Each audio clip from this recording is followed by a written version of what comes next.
Spesso mi viene chiesto, dottoressa, ma una volta finito il trattamento con gli allineatori, cosa succede? Mi torneranno di nuovo i denti storti o così come erano prima? No, bisogna averne cura, anche qui c'è bisogno di un mantenimento, un po' come in tutte le cose, quindi la mia preferenza va verso un mantenimento con degli allineatori trasparenti che verranno portati soltanto di notte. Questo perché c'è anche la possibilità di un retainer fisso, quindi di qualcosa di fisso in bocca e ci si dimentica che bisogna mantenere i denti allineati.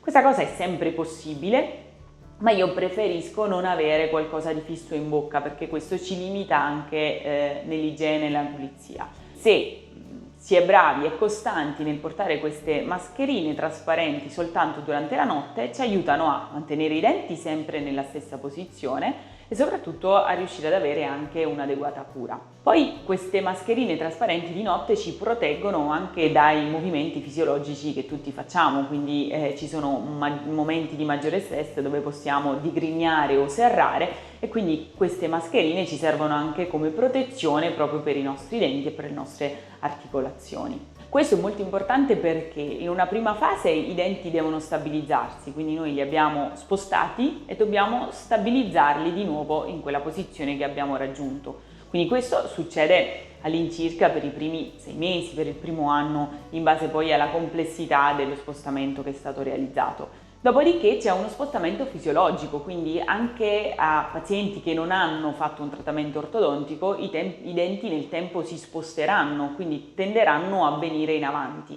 Quindi questo spostamento fisiologico si può contrastare soltanto se portiamo qualcosa che ricorda ai denti di stare sempre in quella posizione, quindi garantire di avere un sorriso bello e splendente per sempre.